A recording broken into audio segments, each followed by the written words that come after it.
Јас сум Кети Лешко, мајката која што беше отпуштена за своето дете, а воедно и за време на своето боледување.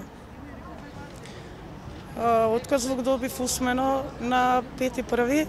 Отидов на своето работно место после моето боледување и усно ми беше кажано што бараш ти овде.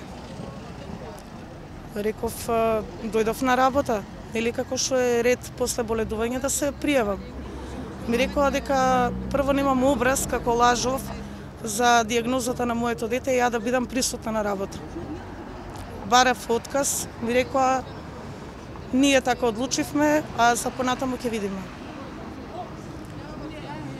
И го напуштив за минута време, има време да го напуштам маркетот со обезбедување.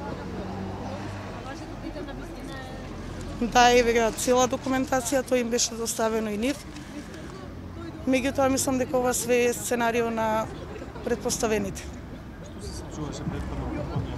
Претходно настана вербална расправија околу репрезентативен материјал, што за мене е беззначаен околу отказот.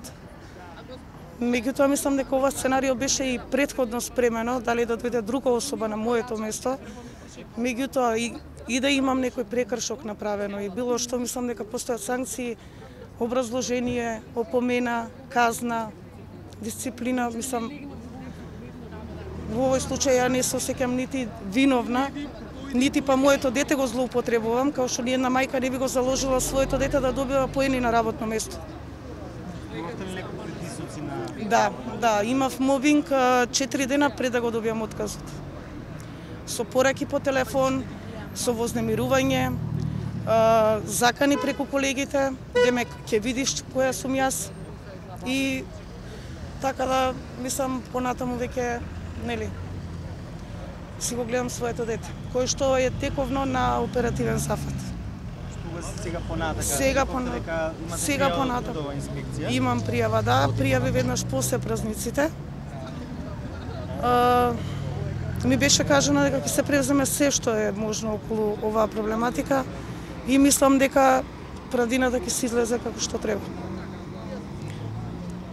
Значи, не сум мајка која што ќе го вложи своето дете за да остане на работа. Мислам, година и 1 месец ми беа доволни за да ја и претходно го направам тоа, не да очекувам после сето ова. 7 дена. И законски беше до 4, а јас сум одјавена на 3. Имам овдека и потврда од докторката, каде што пишува дека треба понатамошно нега на своето дете. Значи дека сум потребна на своето дете. Затоа што сепак тоа е дете и не може да се грижи само за себе после операција. Мојот сопруг трчаше, правеше. Дали мислеа дека ова ќе го злоупотребам јас, детево, за да го направам се тоа, не знам која им е играта прва. Не знам. Нити па имам отказно решение во писмена форма. Целото образложение беше ние така одлучивме.